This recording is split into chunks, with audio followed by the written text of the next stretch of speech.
నమస్తే ఫ్రెండ్స్, అందరు బాగుండారా?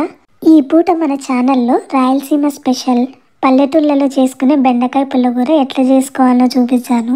ఇది ఉడుకుడుకు సంగటితో అద్దుకొని తింటాంటే అలా లోపలికి వెళ్ళిపోతాయి, అంత బాగుంటుంది. సంగటితోకే కాదు, చపాతి తెల్లన్నంలో కూడా బాగుంటుంది. ముందు నూనె వేడి చేసుకున్నాక దాంట్లోకి చిన్న సైజు ఎర్రగడ్డని పెద్దగా కోసుకొని వేసుకోవాలా. తర్వాత 6 లేదా 7 పచ్చిమిరపకాయలని మీ కారానికి తగినట్టుగా వేసి లైట్గా పచ్చిమిరపకాయల మీద తోలు మడతలు పడితే చాలు, ఎక్కువ వేయించాకండి. ఇంకా ఇప్పుడు శుభ్రంగా కడుక్కున్న 1/4 కేజీ బెండకాయలని పెద్ద ముక్కలుగా కోసుకున్నవి వేసి మర్చిపోకుండా కొత్తిమీర కూడా వేసి కలిపి తర్వాత మూత పెట్టి రొంతసేపు మగ్గించుకోవాలా. నూనె తక్కువైతే రొంత నూనె వేసుకొని వేయించుకోండి, ఏం కాదు. రొంతసేపు ఉన్నాక మూత ఒకసారి ఓపెన్ చేసి అన్నీ ఒకసారి కలపెట్టుకోవాలా. బెండకాయలు మగ్గినాక ఒక మీడియం సైజ్ టమాటా ముక్కల్ని అలాగే చింతపండుని వేసుకోండి. మీ దగ్గర ఉండే చింతపండులో పిచ్చలు కనుక లేకపోతే నానబెట్టకుండా వేసుకోండి, లేకపోతే నాలాగా నానబెట్టి పిచ్చలు పక్కకు తీసేసి వేసుకోండి. ఓమ్మా, చూసావా వీడియో? నువ్వు పంపించిన చింతపండేమా పిచ్చలు పేర్లు పుల్లలతో కలకల్లాడుతుంది. నెక్స్ట్ నుండి ఏం లేకుండా కొంచెం చూసి పంపించుమా ప్లీజ్. ఇప్పుడంతా ఒకసారి కలపెట్టుకున్నాక ఒక గలాసు లేకపోతే ఊరికే బెండకాయలు మునిగితే చాలన్నట్లు నీళ్లు పోసుకొని ఈరిపోయే వరకు ఉడికించుకోండి.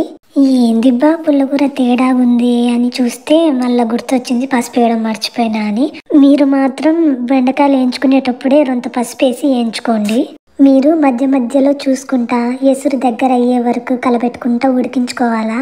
వీడియోలో చూపించన్నట్టు రొంత ఎసురున్నప్పుడే స్టవ్ ఆఫ్ చేసి దించేసుకుంటే పుల్లగూర గుజ్జు గుజ్జుగా అయ్యి సంగట్లో అద్దుకొని తినడానికి బాగుంటుంది. బెండకాయల్ని మరీ మెత్తగా ఉడికించుకోకుండా కరకర అనేటట్లు ఉడికించుకుంటే నములుకొని తినడానికి బాగుంటాయి. ఇప్పుడు ఒక రొంత కొత్తిమీర వేసుకొని కలుపుకున్నాక పుల్లగూర చల్లగా అయ్యే వరకు రొంతసేపు పక్కన పెట్టుకోండి.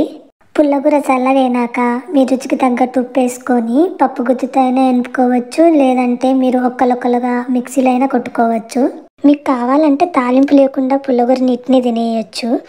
నాకు తాలింపుతో తినడం అంటే ఇష్టం, అందుకే పెట్టుకుంటానా.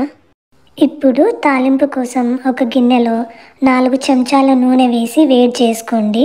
ఇప్పుడు 1 స్పూన్ శనగబ్యాళ్ళు, 1 స్పూన్ ఉద్దిబ్యాళ్ళు, ఆవాలు, జీలకర్ర, ఒట్టిమిరపకాయలు, ఒక్కలొక్కలుగా దంచుకున్న తెల్లవాయలు, పెట్టెలుగా కోసుకున్న ఎర్రగడ్డలు వేసుకొని తాలింపు అంతా ఎర్రగా అయ్యే వరకు వేయించుకోండి. తర్వాత దించే ముందు కరివేపాకు కొత్తిమీర కూడా వేసి వేయించుకున్నాక పుల్లగూరలో వేసుకొని తాలింపు అంతా పుల్లగూరలో కలిసేలాగా కలుపుకోవాలా.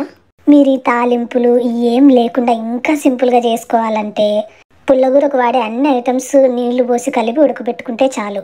మీరు మా వీడియోని ఇంతవరకు చూస్తున్నారంటే మా వీడియో మీకు నచ్చింది అనుకుంటున్నాను.